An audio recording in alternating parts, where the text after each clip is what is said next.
Hello and welcome back to another episode of Fully Booked, the Hidden Gems author podcast, which Craig Touch and myself, Roland Hume, chat some of the interesting figures and leading lights of this crazy industry of writing and publishing. And today we are delighted to have a returning guest who everyone really seemed to like last time, and she is calling us from Detroit, Michigan. So a jet setter right now. It is Ariel Anderssen. Ariel, how are you doing today? And welcome back. Hello, thank you so much for having me back. It's lovely to be here. It's really nice to be on the same time zone as you for now, which is rare. And I am very well, thank you. I'm excited about talking to you again because obviously lots of things are happening. Absolutely. So first of all, I would just like to say we wouldn't be here without the man himself, the owner and founder of Hidden Gems and an author. Craig, how are you doing today? I'm doing great. Thanks, Roland. I know that, you want to give us a little intro yourself on what's going on with Ariel. So I'm going to pass it right back to you. But thanks for coming back on, Ariel. Thank you. Yes. So this is for those people who missed our last episode. And Ariel, if anything that I say is incorrect, then correct me. But last time we spoke, we were having a wonderful conversation with you because you were just you published your first book, and you were just about to break out in the States with that, and you'd gone through an interesting way of getting the book published. You'd worked with a company called Unbound, and they had basically facilitated the publishing of this book, dependent on you raising a certain amount of money to like kickstart it. And you have a huge following of people who were absolutely entranced by the idea of reading this book, and so they did support you. You crowdfunded this book, you got it published, and it was kind of like we were right there at the heartwarming part of this Hollywood movie where your book had just hit bookshelves and things like that. And so it didn't quite follow on from there, so I was just going to pass it over to you and let you tell the rest of the story. Sure. So the story is a huge amount bigger than me, but I will tell it from my point of view because, of course, I was there for my bit. So when I actually spoke to you the first time round, there was something I wasn't saying, which was at the time Unbound owed me money. At the time I spoke to you, they owed me about £7,000, according to their own accounting. And I was waiting for them to pay me. So they were overdue, and I chased them up a few times and they kept prevaricating.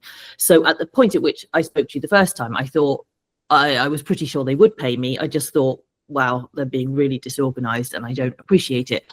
But after speaking to you, they continued to not pay me.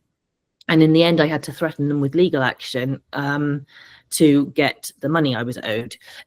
It turned out, apart from not paying me the money, they'd also not sent me a statement that showed me how much money they owed. So the amount that I thought they owed was actually much, much less than what they actually owed. So when I eventually managed to get all my statements out of them, it was a lot more money than I had realized. So I think if I hadn't managed to chase them up on that, probably they would never have come clean and been honest about how much they actually did owe me. So eventually they did pay up with like an hour to go before the deadline. Wow. When I said I was going to, it was really, I felt like I had to be pushier than I've ever had to be in my life to get my money. And in the process of waiting for them to pay me, I'd started reaching out to other Unbound authors. And to begin with, I was really frightened about it because one thing I've learned about publishing so far, traditional publishing, is that, there's a small number of people with a lot of power. And I really didn't want to piss any of them off. The idea of becoming a sort of unpublishable author by making a fuss and rocking the boat was a really frightening thought.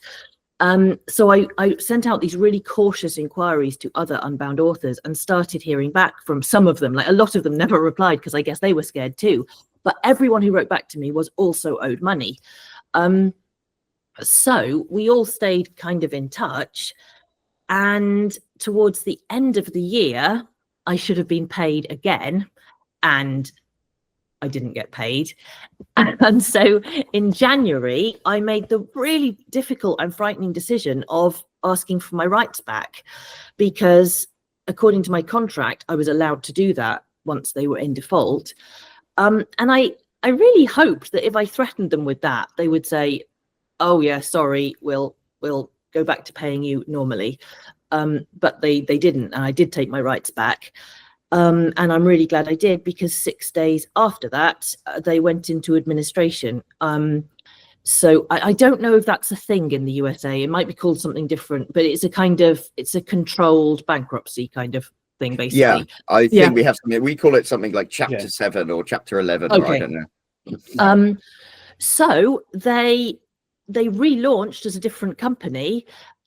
They now no longer have to legally pay any of their authors, and it turns out they owe over £500,000, so a lot more than $500,000 to various authors. So there's 300 and something authors affected, a whole load of other freelance editors and cover illustrators, other freelancers like that, and they have also let down all the people who ordered books, which have now been cancelled. So there's a whole load of consumers who are also affected, who are not being offered refunds. So it's absolutely massive. Yeah, it's grotesque. And the thing that makes me especially angry, and I know this is a thing that happens in business, is that the people who were in charge of Unbound have now taken over in charge of the new company. And it seems like, well, you have proved that you cannot run a publishing business. So what on earth are you doing, setting up a new publishing business and then asking authors and consumers to trust you again? So that is the situation. Some of the authors, the Unbound authors who I'm now in touch with, are owed late £75,000, £60,000, huge amounts of money, like proper life-changing amounts of money. Some of them have been really seriously financially affected in terms of housing, in terms of getting mortgages, really important life stuff.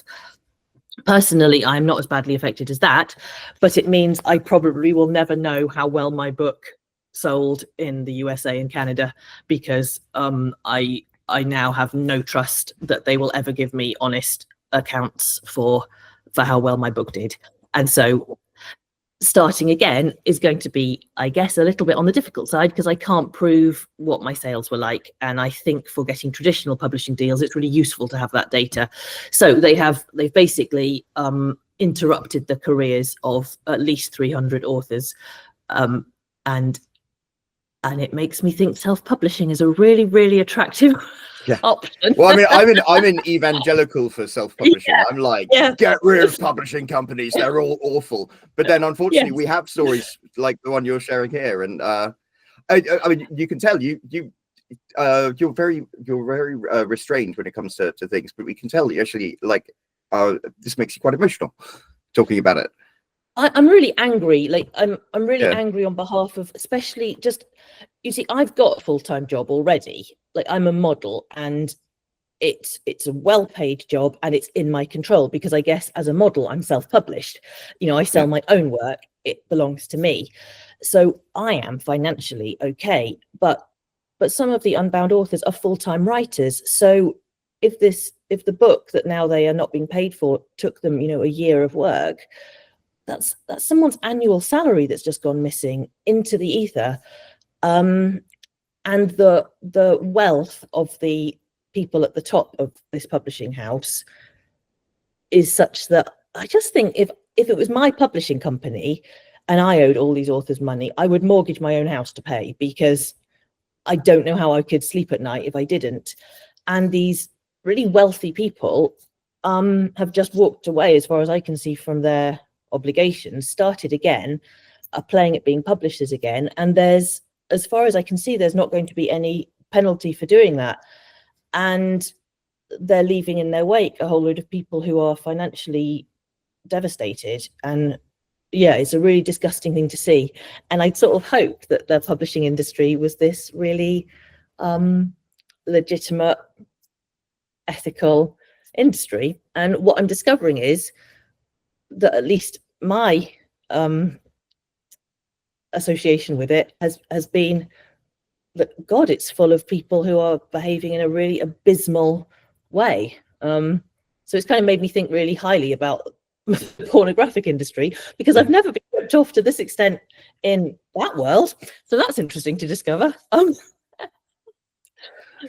Yeah. Unfortunately, we hear stories about bad publishers a lot. And usually it's, the smaller ones that people are, it's not like the big five, although I'm not sure they act completely ethically all the time when it comes to authors either.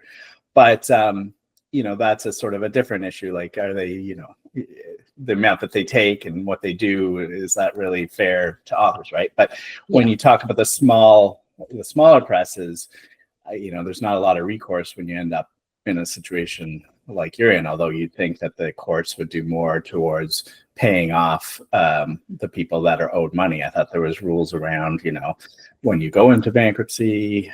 I don't know the rules around that. I always thought it was like, the creditors come and then they pay those off before anything happens. But sounds like in this case, I think the case. With my legal background, he said, I believe there are fewer things available in British law, and in British law as well. Like America actually has a lot of freedoms that you don't have in other countries. For example, you would be able to talk about the new company that started up in a way and really like blast them and not face any penalties. Whereas in the UK, they can literally silence you, do gag orders and litigations and all these things. Yeah, and they might use our money to do it, which is really because the money's gone somewhere. Yeah. Well, is Unbound, or was Unbound, a UK publisher? Yes. Yeah. Okay. Yes. Yeah. So I mean, I guess you got to wonder where all that money went, and those are all from royalties, I assume, right? Yes. And one thing we do know, because the administrator's report has now come out, is that they spent about £1 million on some kind of algorithm to help them assess how well an author would be able to crowdfund for them. So that's like something out of a James Bond movie. I know. I don't know what they were thinking. Sounds like an AI. They jumped onto the AI bandwagon. I think they did. I think they got excited about maybe being a tech company. And it just occurs to me, you could just hire a 20-year-old for maybe 50 grand a year who could look at people's Twitter and say, oh, this author would probably be quite good at crowdfunding. It feels like hiring an astrophysicist, which is what they did, for like £1 million. Doesn't seem like the smartest choice, especially when it was the money I earn them and my fellow authors. It's interesting because it feels like maybe they were like sort of vanity publishers, in that they were enjoying the vanity of acting like big publishers with the money that authors had raised for them. And it's a very strange thing, because the people who were in charge, the director of the company, he worked in publishing for his whole career. I guess he must be in his 60s now. So these people are from the publishing world, and that makes me think, God, is this what they're all like? I hope not, but no, not I'm aware that the story I'm telling is not different from a whole load of other authors who've been treated in similar ways by other publishing houses. Did they take, when the new company started, they just stopped working with all the other authors, and everybody, if they wanted to come back, which I don't know why they would, but they'd have to re-sign? Or did they sort of roll it all in and say, well, all those contracts are now owned by the new company, and so you still work for us even though you're not getting paid? It's really complicated. So they dropped some people, including some people whose books were already fully funded. So these poor authors had already raised all the money, and then their book was not made, it was just dropped. And so the people who'd funded the book didn't get refunded. And the author, my God. Yeah. Because that's like a direct attack against your credibility as an author. It's like... Yes. And it means you could never crowdfund anything again, because your whole audience will feel defrauded. It's just I think those are the people probably in the worst situation, because they've not got a book they can sell. All of their fans and readers have spent money on the book, which now doesn't exist. I mean, that's horrific. So some people were just dropped like that, fully funded or partially funded. And then some people were taken over to the new company, kind of like hostages. And those people don't necessarily want to be taken over because they don't have any faith left in this publisher, but they can't get out of their contracts until the new company owes them money, which presumably they eventually will do. It looks like the new company is very likely to implode shortly because a lot of staff are just leaving. So I don't think that the new company is going to be around for long. And I'm hoping that then the authors who have been taken over to the new company, then if the new company folds, then I assume they get their rights back. I hope so, but it's kind of a mess. Did they, I can't remember, is the crowdfunding that they made you do, was that through their website or was that through like a Kickstarter? Okay, so no, it's through their website. So you'd hope that, you know, the people that fully funded and then the company and then the people can get their money back, you would hope that they would blame the company since it was the company's crowdfunding platform, and then they went under. You know, the author has very little recourse over that, and you'd hope that most people understand that, right? Hopefully, but I think the sense of shame for those authors is really for sure. difficult. Oh, well, I think also there is it does hurt with crowdfunding. It's like there are certain people I know who crowdfunded these big projects and then weren't able to deliver, and maybe it wasn't their fault. But as far as people on the internet are concerned, they're like, oh yes, you raised all this money and then didn't produce a book. And they're like, yeah, as you said, they're not going to entrust you with that again. And that was one of the things that you brought to the table as an author that very few authors would have the opportunities to provide. So I mean, you brought an enormous amount of value to them, and then they squandered it. And any other crowdfunding author would do that. They are bringing their credibility to the company, and just it's heartbreaking. See, if now, because I'm in touch with other Unbound authors, it sounds as though Unbound basically kind of cold called a lot of people with big social media followings to say, have you thought of writing a book? Like, come along with us. Because of course they had a social media following that suggested they'd be able to raise the funds, and indeed they have been able to. And I do think maybe for Unbound it's pretty stupid to have, I mean, I'm not sure if defrauded is a fair word. I mean, we feel defrauded to have messed around with the livelihoods of a whole load of people with big social media followings, because of course now what we're all doing is talking about it. Yes. And like, as a group of people you might want to not piss off. I feel like authors who are very likely to write about their experience, it's a pretty stupid group of people to annoy. So now a lot of the Unbound authors are being very articulate on their Substacks and stuff, talking about the impact of it.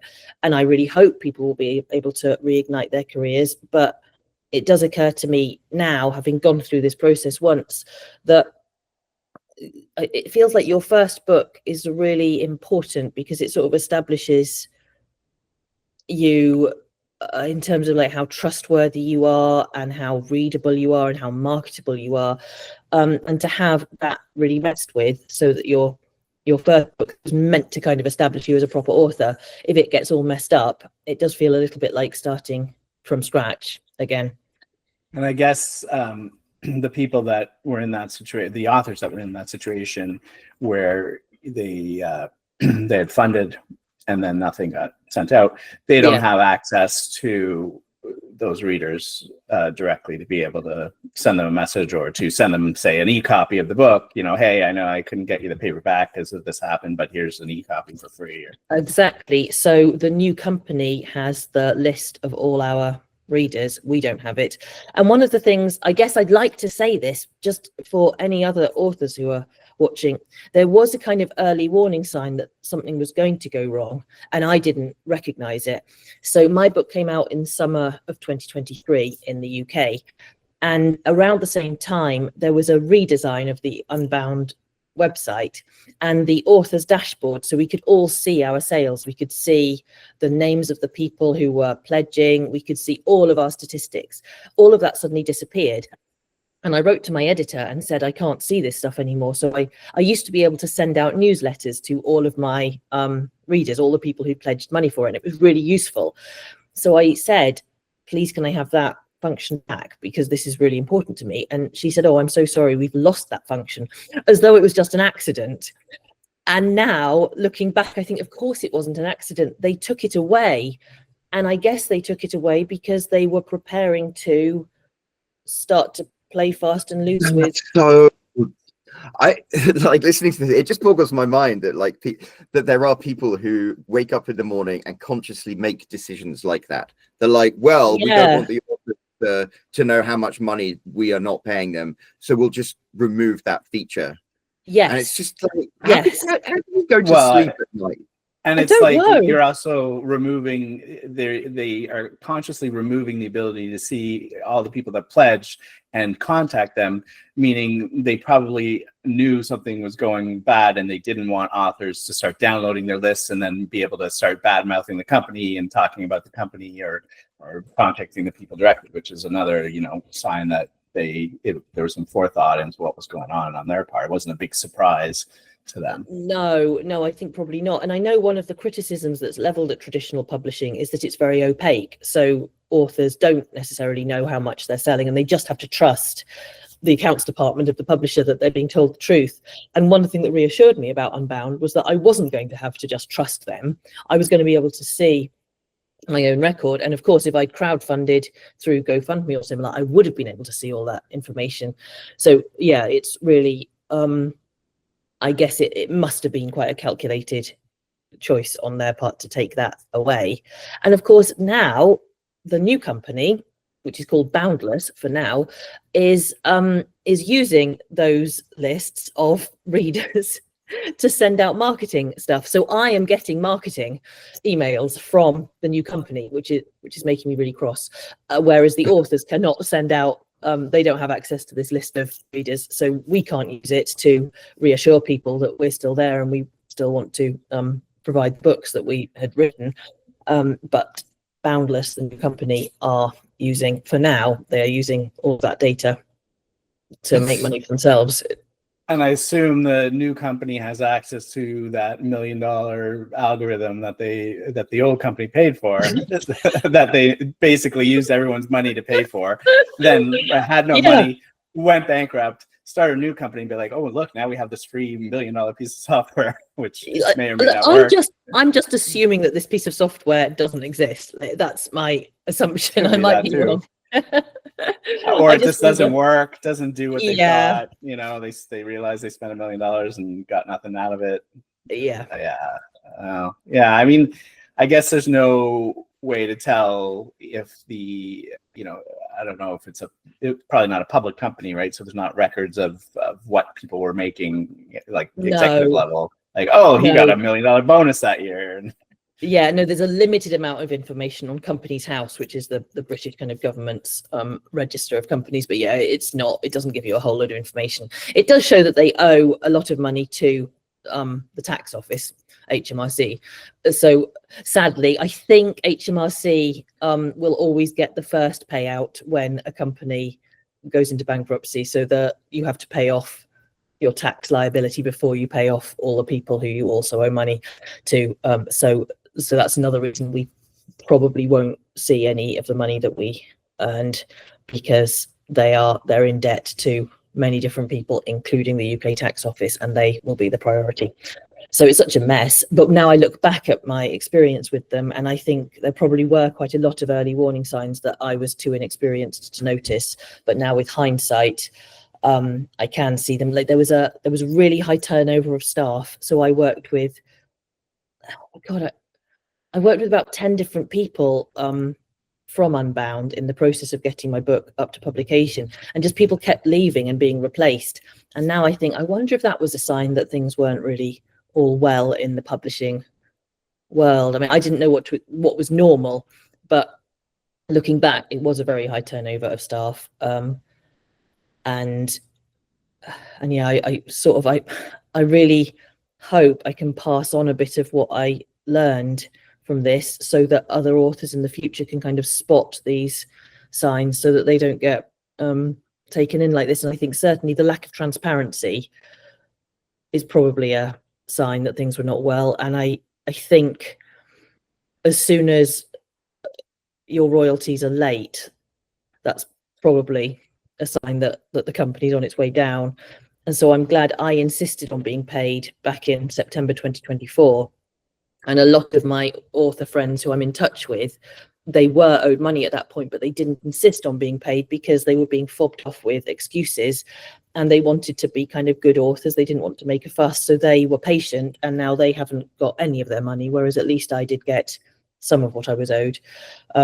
So I guess I would definitely say to any authors listening that as soon as you're owed money, you probably need to make yourself quite unpleasant and be quite assertive, because a lot of people didn't in the Unbound situation, and now they are owed, tens of thousands of pounds, and are in really bad financial trouble. And so if the other company doesn't exist at all anymore, are all those cases basically just completely dropped and screwed, or is there still recourse for those other authors? Are they still working through the system? I think according to UK law, from what I've been able to gather so far, so I've been reading about it, of course, legal stuff is so complicated, isn't it? If you're not a legally trained mind, a lot of it's quite opaque.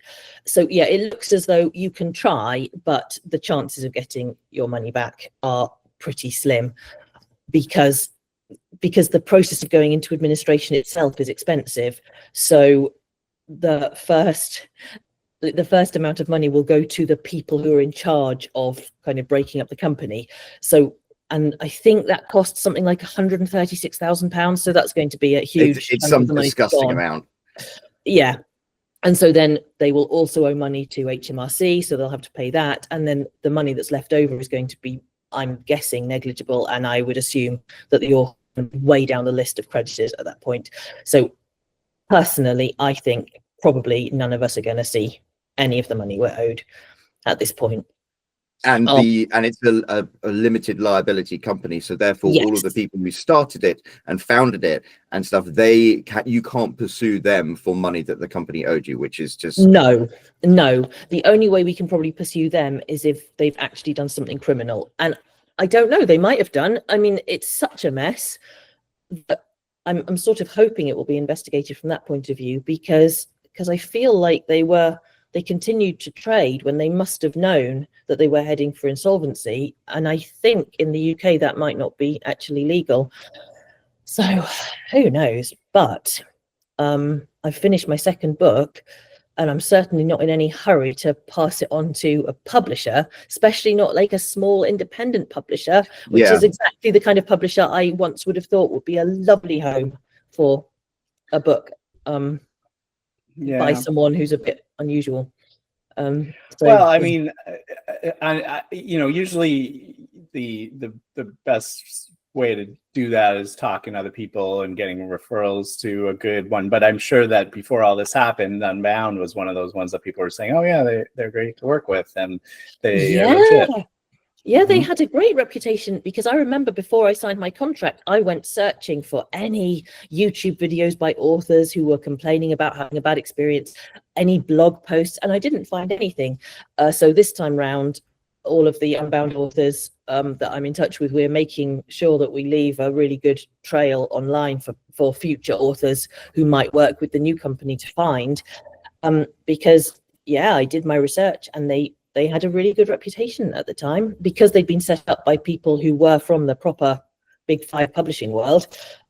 We trusted them, and we absolutely should not have trusted them. So now I think, God, if I'd just done it myself, I'd have still been able to crowdfund the money, because I still have my really nice fans and supporters, and I would have stayed in control of the product. And almost the worst thing about it is now I've got 1,000 copies of my book in my garage, and I never wanted to be a publishing house. I've got no idea what to do about selling them. And I know I'll be able to find out. Yeah. Oh my God. I mean, the problem often is like the cost to deliver it, right? Is that you got to tack that on. And but if you start going to conventions and stuff like that, that's usually one of the ways to unload the books, right? You do a signing at local bookstores, and then people come and they can buy it. Or you can try to even go to local bookstores and say, hey, look, here's a stack of however many books, and I can you sell it on consignment. You know, I don't know how all that works with, but individual bookstores might have different rules around that. But if you were to, so like, I mean, you used your own network, your own social media, Yes. your own contacts, your own fans to do the crowdfunding through their site. Yes. Shouldn't that mean that if you wanted to go ahead and crowdfund on something like Kickstarter or GoFundMe or any of those ones, would you not be able to still do that? And would it raise enough money to really do what you want to do? Yes, I think I could do that, because at least for my supporters, they did get the book. I mean, thank God, because I certainly wouldn't put my followers through that again if they hadn't received the book. So yes, I totally could do that, and I probably will do that. But the reason I went with a publisher instead of self-publishing the first time around, or a large part of the reason, was, you know, I've already got a full-time job. I didn't want to be a publisher as well. Right. I wanted to write my book and do the marketing. That was it. I didn't want to do all the distribution and all the grown-up work of it. So now I think I'm just But I mean, man up and do so it. are your readers more interested in the physical book, or are there a lot of them that would read an ebook? Because there's a lot less logistically to do with an ebook. Totally. Yeah, unfortunately, a little bit. It seems like actually my readers really did want to buy physical books. I think maybe because I'm quite old, my customer base is quite old as well. So maybe that's why. I'm assuming there's a generational thing with ebooks versus paper books. So yeah, the paper book really did seem to be like a valuable and important thing for quite a lot of my followers. So probably if I... it makes you feel like a real author as well. I It will does, say, yeah, it does emotionally, yes. I've sold 70,000 copies of my books as ebooks, but Well it's done. when you sell when you've got a physical copy of your book in your hand, then it's like, oh shit, look at me. I'm putting myself on the bookshelf next to Stephen King and Jilly Cooper. And it's like, so I get that. Yeah. And that's the one thing that self-publishing makes really, really challenging, is effectively selling physical copies of your books. Yes. And I guess that's a reason that first-time authors, like I was, the idea of it's like having a parent, isn't it? Having a publishing house kind of take you on. It's like being part of a family and having some competence surrounding you, some people who know how this stuff works. Because, of course, I'm sure you exactly know how self-publishing works now, and you're really good at it and you really understand the process. But when you're a new author and you've only just learned how to write a book, the idea of also having to take on all the knowledge about how to do the rest of the process competently, not messing it up, is quite overwhelming. And I certainly just felt like I don't have time to try to learn all of this as well. You know, I'm already running my own business, and so kind of trusting a publisher was a very appealing option. But now I'd really hesitate to suggest that to anyone unless they're taken on by a massive publishing house. I would say it's just not worth the risk, because you know, a lot of my author friends now from Unbound, they've not made a penny from their books, and they probably never will. And that's just such a lot of work to have done for absolutely no return. It's kind of heartbreaking, really. Yeah, and I mean, it's sad because it really, I know it sounds more daunting than it is. Like you did the hard part of writing the book, and then you even did the harder part of doing the crowdfunding for the publishing company, which I never honestly understood why. Like at that point, I don't know why you would ever go with a publisher personally, right? Because it's like, that's the hardest part, you know, selling the book, finding the readers. Like you just found their whole audience. So you're basically just giving them, you're saying, hey, here's the product, here's all the people that want to buy it. Now I'm going to give you a whole huge percentage to just and the people at Unbound must have been like, oh yeah, it's like, we've landed a big one here, boys. So, but not just her, like anybody that works with that model, to me, it doesn't make sense. So if you were to go the crowd, or not even the crowd, you don't even need to go the crowdfunding model. I mean, you already have it, right? You put your book up on KDP, and you do use Create, or whatever, the Kindle publish, whatever they call it now. Yeah. The what CreateSpace became, Kindle print or whatever. And then they can still get the physical books, right? Yes. They would just have to order from Amazon, or if you don't want to be exclusive to Amazon, you go through one of the many other companies that do it. I mean, Amazon now, they charge even more. They went from 60% royalty to authors to 50%, unless your book was $9.99 or higher, right? Okay. But if you're in that boat, then it doesn't matter. But for books that are cheaper, they just recently made that announcement that they've lowered their percent. But like, you don't really need that, because you already have access to your readers. You're able to, if you're able to crowdfund them, then you should be able to just say, hey, here's the book. It's already there. It's on Amazon. Go buy it, right? Yes. And then you'll make a lot more than I'm sure you would have made with Unbound, even if they had paid you. Yeah. yeah, totally. It's very interesting talking to the other authors who crowdfunded at a similar time to me, because it also seems as though we were given rather random amounts that we had to crowdfund. So I wonder if perhaps we were kind of means tested in terms of what they thought we would be able to raise. So I'm not sure it was really based on how much it was going to cost to bring our book to market. I wonder if it was more based on how much they thought we would be able to generate.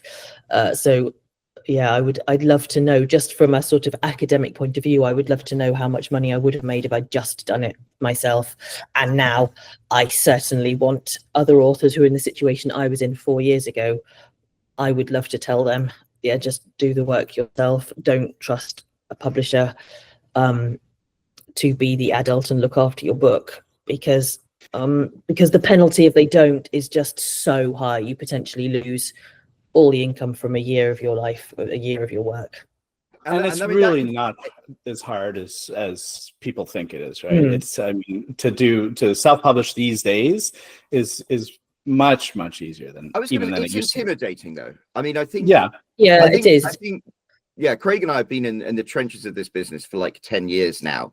So I think we perhaps take for granted how easy it is and what an opportunity self-publishing is. And even then, it's still challenging. Yeah, and because obviously you've got all this knowledge now about how to do it, that someone starting off has not acquired. Yeah, of course. Sorry, I interrupted you. Right. And it's an actively ongoing thing. Like I've shifted from selling my books on Amazon, and now I'm trying to sell them direct to consumers through like Shopify and stuff like that. And I had to spend $1,000 on a course that I spent 40 hours going through to learn the skills to be able to do that. And it's that's an intimidating thing. I happen to be insane, and therefore I'm like, I'm going to do this no matter what. But for a lot of other people, they just, there's something very attractive about a company that will facilitate your book becoming real. Yes. And that is also a promise that is ripe for exploitation for people who aren't ethical. Right. Yeah. Totally. And I think, it's harder for some people than others, but the people that have the built-in audiences already, like yourself, it's easier than somebody. I work with authors all the time who they've written their first book, but they don't have any kind of following or anything. So for them, it's an uphill battle. It's a hard thing, right? You put out a science fiction novel that you wrote. It might be great, but getting people to find it and to take a chance and to buy it is hard. And you'd say, oh, well, that's why I'll go to the publisher. But a lot of times the publishers are not really doing very much. Even the bigger ones now, they're often asking the author to do a lot of their own marketing, a lot of their own selling, right? And in your case, that's exactly, I mean, they're saying, bring your audience if you want to work with us. Well, you have the audience, then you really... you're better off just talking to somebody in the industry, paying, getting a consult call for an hour or two for them to walk you through the process, and then you're done. And, you can go from there and keep all the money yourself. Yes. And I think it's really valuable. Now I particularly see how useful it is that people like you are publicizing how to do that and the success stories of self-publishing, because I think maybe if I'd heard a bit more of that before I got into this process, I would have perhaps felt a little safer about doing it myself. I was just so scared of doing it wrong and not giving my book its best chance that going with some people who I thought were like proper adults who properly worked in the publishing industry. I thought that would give my book its best chance of just reaching the audience I wanted to reach. And now I realized, oh yeah, like I really, that was not helpful. I didn't need them. And I am certainly not going to hand over book 2 to anyone I don't 100% trust. And now I'm not sure I'm going to trust people anywhere near as easily. Because I think that there's this promise that a quote unquote publisher gives you, which is the validation of like, oh, look, somebody else has read my book and they want to help me publish it. And that's kind of the validation you don't get from self-publishing. But that's because, that's what the money's for. Yes. Self-publishing. And I think I remember saying to you actually last time we spoke that a large part of why I wanted to find a publisher is because I wanted kind of the establishment to say, this is the story of a sex worker who is a submissive. These are things that are kind of marginal in society. These are things that are somewhat stigmatized. And we, established publishing house, are going to put our name on this story that people might not see as acceptable. That felt really politically kind of important to me, to be treated like I was an expert in something that isn't so stigmatized. That felt important. It felt like it would do something good for sex workers and for people in the BDSM community.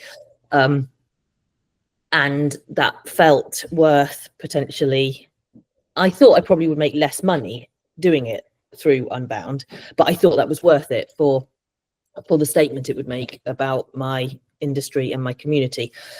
And I can see that self-publishing doesn't do that. Probably because it doesn't get your book into a bookshop next to a cookbook and a book about astronomy. Yes, I mean that's the thing. That's the one thing self-publishing is still struggling with. And it's, I mean, in a case like if I was in your situation, maybe you'd go to, I don't know, Woolworths or WH Smith's or something and be like, hey, I've got 5,000 copies of your books. Will you sell them for me? But your book is about a particular topic that they might not be comfortable having. Absolutely. And having a middleman who is kind of respectable, it felt really worth having that. So it's not a sex worker going to WH Smith, it's a publishing house going to WH Smith with a book by a sex worker. And I thought that would be really a positive thing. So it'll be interesting to see, because now I'm going to try self-publishing book 2. And I will see if I'm competent to do it. I will see if it does manage to have any kind of social impact. And at least I'll be in control of the process. And at least I can promise I'm not going to suddenly rip off my customers. So, yeah. Well, I mean, you've got a real estate empire, so I think you're more than intelligent enough to master self-publishing. Thank you. Is the second book about your life as well, or? It is, yes. So it's about, basically, I wrote a book about last year. I was going to write like a diary, because what I wanted to do, because my first book is a memoir about 47 years of my life, I wanted to do a really zoomed in look at what a professional BDSM model actually does. So I wanted to be able to tell the stories of the individual shoots and the custom video business that I have, because I think there's a lot of people who are adjacent to my life whose stories I wanted to tell. So that's what I wanted to write. And actually last year, some other things happened in my life which turned out to be kind of significant enough to write about as well. So I went through a process of bringing to justice someone who had abused me and both my siblings when we were children. So that happened as well. So I've got like another narrative arc, which was kind of interesting to explore. So the book sits quite comfortably with book 1. There's some continuity. It's not like I've gone off in a completely different direction. So being in charge of it myself and being in control of it myself will, maybe hopefully rehabilitate book 1 a little bit, because now I'll have both. Do you have any idea about how well book 1 sold, even though you didn't have a lot of that visibility? Or I guess, how many, or do you have even an idea of how many people did the crowdfunding? Because you met your goals and that was all before sort of this stuff broke down.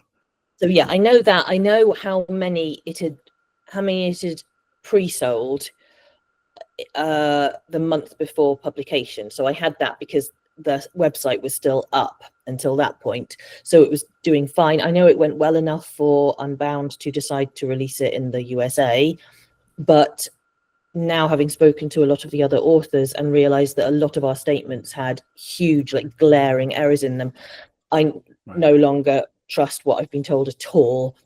And I certainly don't trust what we've been told in terms of sales. So no, honestly, I've got absolutely no idea. I assume if it had been a massive bestseller, I'd be aware. Well, okay. So what happened to the book after all this happened, right? So I know you're not really working with them anymore. You took back the rights. Did you then put it up on Amazon yourself? Yes, but for now I've done it wrong. So it's not. So God, this is where I worry about being self-published myself, because I've not yet managed to link the new ebook up with the original page of the book with all the reviews. So Amazon does it automatically if it's identical, but I so far haven't managed to make the description identical enough for them to automatically link. Does this make sense? You should be able to send them an email though, and they'll link it. Well, I'll tell you what, we'll send you instructions afterwards if you want for how you can bypass some of these things. Thank you, because I did email them and they said that they couldn't help me. It had to be done automatically, and I have failed to do it. It's horrific. Well, we'll see if we can help you out with that. Thank you. I'm very. I got very that sweaty. shouldn't be that difficult. Thank you. Well, I don't know. Jeff Bezos likes to make things difficult sometimes. Yeah, no, I mean, it shouldn't be, in the sense that, like, there is a process of linking books together, right? But it's not always, you have to figure out who to talk to and the steps you have to go through. And but how are you supposed to know this? Right. Yeah, and I mean, and I can see if I'd never been with Unbound, it would have been simple, because I can see the process looks fine. It's just the trying to link it up with a page that I didn't originally build, that Unbound put it up. Just trying to make them link up has been very challenging. And I certainly felt, wow, I never felt so stupid. And you take for granted how competent you've become at your normal day job, because it happens gradually. And sort of starting off like a sort of embryonic self-published author, I just feel so incompetent and stupid, which is why I wanted a publisher in the first place. This is exactly why. You're using exactly the same skill sets to make your living, which is the thing. There are sort of directly transferable skills if you can recognize where the bits fit in. Yes, so it's just a question of learning to understand the specific platform. At the moment, this platform is quite opaque to me, but yes, hopefully I will figure it out. But yes, so I can see the sales of my audiobook because I recorded that myself. Like that was always mine, and the sales are decent. But I guess the kind of crucial first year of a book coming out, that's the data that is just missing. I just don't know. Right. And the money I have got from Unbound probably doesn't reflect what the actual sales were, because now that I've spoken to lots of other authors, that is certainly the case. And a lot of the other Unbound authors are a lot more switched on than me. So they went into a lot more detail with the statements they were sent and found the errors and queried them and demanded more money and more information. So yeah, it does seem like it was a really big, like, across the platform issue with the accounts just an absolute mess, and people being told just any old nonsense. Someone was charged £500 for publicity. No, I think it was more than that. It was a huge amount for publicity. And when she queried it, they eventually confessed, oh no, sorry, no, it wasn't publicity. After all, it was something else. It was printing the books instead. So it was just, it seemed like they were just saying whatever they wanted. Yeah, it doesn't sound like they do a lot of publicity. It's kind of left up to the author. No. Now, unfortunately, we reached the top of the hour. We could continue talking to you for absolutely hours, but it's lovely to talk to you again. Yeah. And thank you for sharing. So, I mean, this is really important, I think, for people to hear. And not all not all publishing companies are bad, but there are many bad actors out there. And yes, yeah, no, it does feel important to just acknowledge that sometimes it goes really wrong, and that you really need to protect your interests. That's what I'd like people to do, because I was just very trusting. I was really optimistic, and I shouldn't have been. And I don't want other people to be burned in the same way, because it's really hurtful. And for some of us, it's been financially just devastating as well. And that's really important to acknowledge. Like, it hasn't been for me, but for some of us, it really has been. Yeah, I know it's not just devastating. That it's devastating because this is you had something to say, and you wrote a book about it, and you put it out there, and then this has become an obstacle to that. So, Craig, before we ask Ariel to tell everyone where they can find her, do you have any more questions, Craig? No, listen, I think that this is really important talking about this. We have talked in the past about, some bad publishing houses or just in general, but this is a very specific case, obviously. But, there's a lot that authors have to navigate, and getting screwed over by your publisher shouldn't be one of them. But I think that a lot of authors need to really do a bit of research into what they think they're even going to get out of that publisher versus what they can do from self-publishing, because you can make some mistakes, but that doesn't necessarily mean that you're going to lose out on all of your income. Which is I listen. There's pros and cons on both sides for sure, but I think that in general, authors these days are finding that going the self-publishing route is safer, and it makes them more money in the long run, especially when they already have their own group of fans, right? In that case, to me, there's really almost no reason to use a real publisher other than that idea of, I want my book in the bookstores. And yes, they can do that, but you're giving up a lot just for that. So, but thanks for coming back on and talking to us, and maybe you'll come on again after you've launched the new book to tell us sort of how that went, and hopefully your successful story about self-publishing and figuring it all out, and how that compared in between the two. So thanks for coming up. Thank you. Well, Ariel, everyone who's been listening to this probably wants to know where they can find out more about you and everything like that. So where can they go? They can go to Twitter, where I am Ariel Anderssen. Anderssen is spelled SSEN at the end. I'm on YouTube, where I'm Ariel's Twilight Years. I'm on Substack, where I am also Ariel Anderssen.